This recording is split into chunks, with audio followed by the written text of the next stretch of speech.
OK, donc je vous reviens pour la continuité de qu'est-ce que c'est l'ADN et le lien avec les gènes, alors, et nos caractères finalement. Alors, je vous rappelle, l'ADN est dans le noyau, puis l'ADN, en fait, c'est des longues, longues, longues molécules. Mais ces molécules-là sont divisées en petites sections. OK? Fait que en fait, sur chaque chromosome qu'on a, je vous rappelle, on en a 46 par cellule, toutes pareilles. OK? Je veux dire, nos cellules contiennent toutes le même ADN, c'est juste des copies.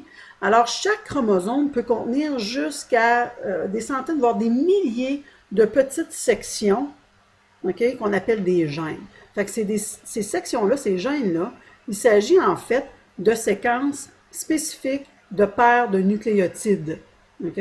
Et chaque gène, chaque code comme ça, va en fait, est donc le code pour bâtir une protéine quelconque. Puis cette protéine-là peut donner un trait ou une fonction particulière à la cellule ou finalement à ton corps au complet.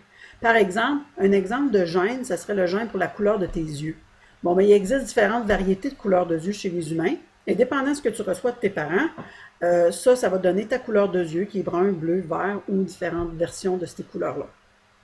Un gène, on a tout aussi à quelque part exactement sur le même chromosome pour tout le monde, un gène qui nous donne les instructions pour bâtir la protéine insuline, par exemple. C'est un exemple de protéine. Mais toutes les protéines qu'on bâtit, qu'on a besoin, c'est déterminé par une section spécifique à quelque part sur notre ADN et c'est un gène. OK? Alors, la production de protéines, justement, je vous rappelle, comme je viens de dire, les gènes sont des sections spécifiques de longueurs différentes, de sections de paires de bases de nucléotides différentes qui sont sur l'ADN et ça contrôle, ça dicte la fabrication de nos protéines.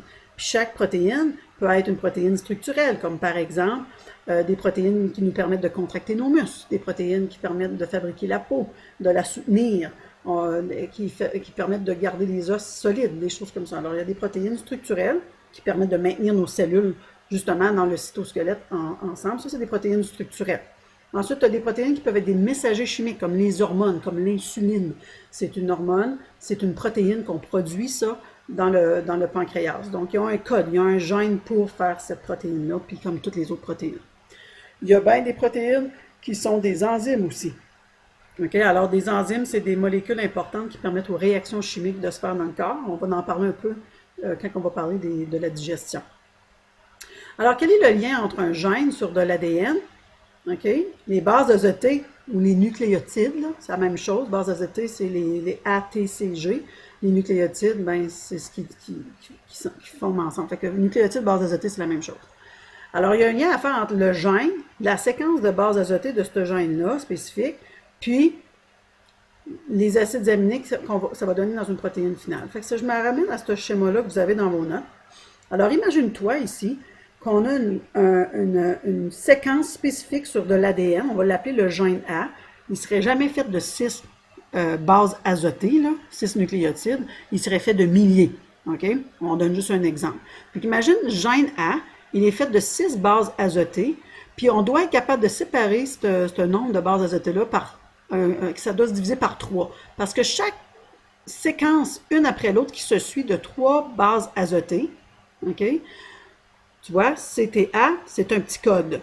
Les prochaines 3 bases, c'est un autre code. Puis ensemble, ici, ces 2 petits codes-là qu'on appelle des codons, ils reconnaissent chacun un acide aminé spécifique. Des acides aminés, c'est des molécules chimiques qu'on a dans nos cellules et qu'on va ramasser quand on mange des protéines.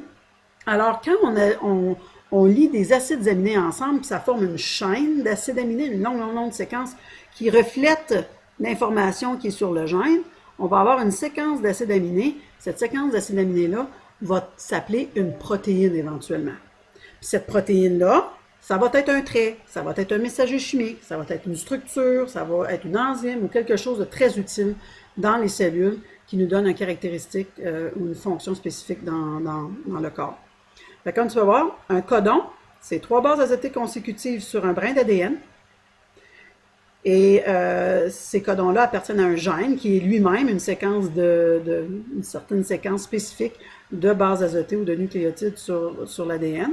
Ensuite, chaque codon code pour un acide aminé spécifiques, il y en a 20 en passant, sortes d'acides aminés. Et là, quand on lie des acides aminés différents ensemble, une longue chaîne d'acides aminés, ça forme une protéine. Fait que gène A donne la protéine A. OK?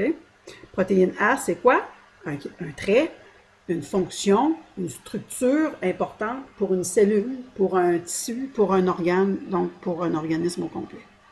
Alors, pourquoi qu'on a de l'ADN? De l'ADN, c'est un message chimique qui code, qui a des gènes, qui est séparé en sections spécifiques qui sont des gènes, et chaque gène est responsable de donner le code pour fabriquer une protéine spécifique, qui est un trait spécifique, une fonction spécifique, un rôle important dans une cellule, dans un organisme. Donc, c'est pour ça qu'on dit que l'ADN contrôle la cellule, parce qu'elle lui donne les instructions pour bâtir ses protéines qui en retour font fonctionner la cellule. Donc, il y a un exemple, justement, un dessin à la page 18 dans votre livre qui montre justement un brin d'ADN séparé en différentes couleurs qui sont des différents gènes. Alors, je vous reviens. La prochaine leçon, ça sera sur les troubles génétiques.